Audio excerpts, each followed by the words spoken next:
I tell you the truth, the Son can do nothing by himself. He does only what he sees the Father doing. Whatever the Father does, the Son also does. And remember, they're referring to a graphic. I'm going to see if I can find it here real quick. Yeah, right here.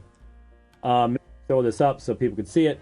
That man and God are different from one another.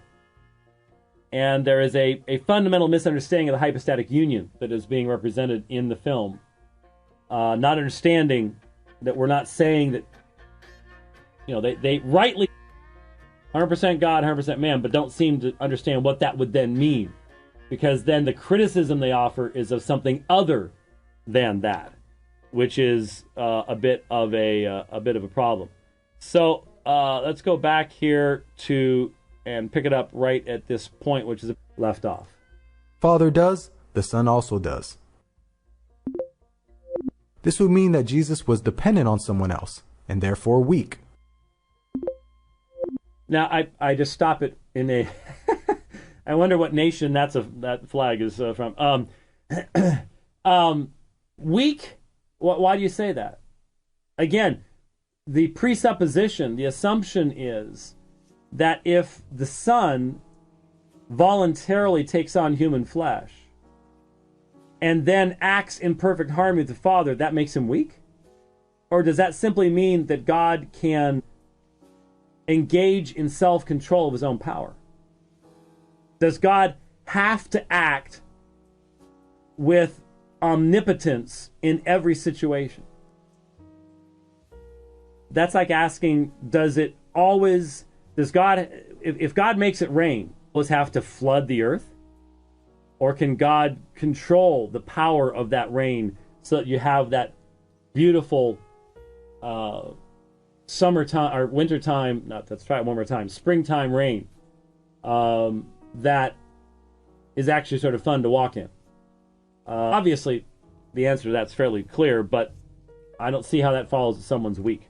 And then take, for instance, when Jesus said, "But about that day or hour no one knows, not even the angels in heaven, nor the Son, but only the Father."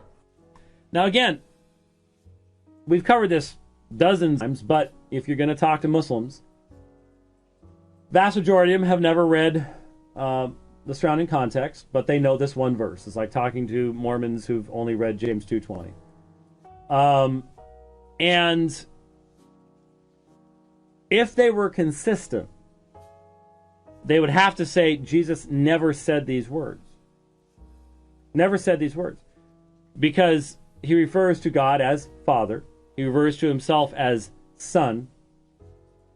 And according to the Quran, no prophet would identify himself in this way. So they focus upon this text and the supposed inherent ignorance of Jesus, even though they don't believe that Jesus would ever have said it. And they don't see that if they do use it this way, then Jesus is placing himself above men, no one knows, not even the angels of heaven, above the angels, nor even the Son. So the Son is between the angels and the Father. Won't accept that either because the Quran says he's Amir Rasul.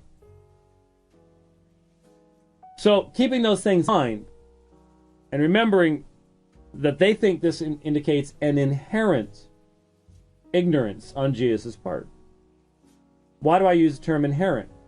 That it was necessary by his nature. I say it was necessary by his function.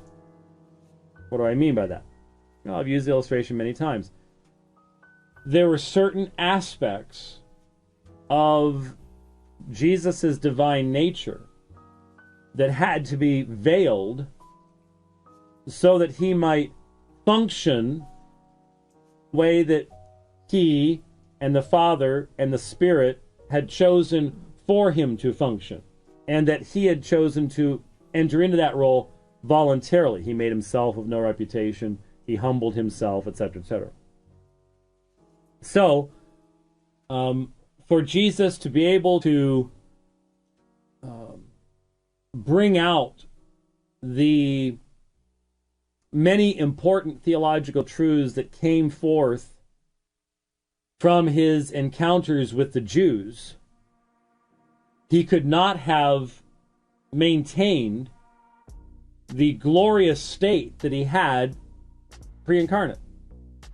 If Jesus had walked through the streets of Jerusalem shining as brightly as he did on the Mount of Transfiguration, who would have debated him?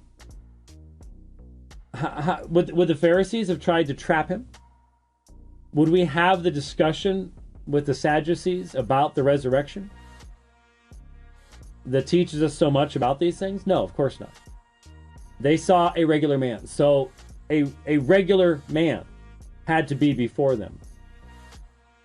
And so the brilliance of his glory had to be veiled. He could not walk down a dark street and not need a lamp to see by, simply because he glowed. Now, this one text, now we know that he had miraculous knowledge. We know that he knew it was in. But it seems that you could make an argument that he did so by the power of the Spirit to demonstrate the unity of Father, Son, and Spirit in the ministry, and then to act as our example as Christians, as believers, as those who fall today. I think you can make a pretty good argument that Jesus was dependent upon the Holy Spirit for these things. And so what you would have here is a veiling of divine knowledge, a non-inquiry of the Holy Spirit into revealing this particular aspect of divine knowledge, all so that he could function and interact with his disciples and the rest of the world in the way that the triune God had determined he needed to do so, to give us the word, the teachings, to accomplish his ministry as the Messiah. Now, why would that be necessary? I don't know why it would be necessary. But that's what he says. And the emphasis is not upon his ignorance. In fact, this is a very highly exalted Son. But the emphasis is upon the Father's particular control of this aspect of his creation. That he is the one who sets that hour, and no one else. No one else. And in fact, I think you could argue that to know here is not just simply to... It could be understood as not just having factual knowledge, but determining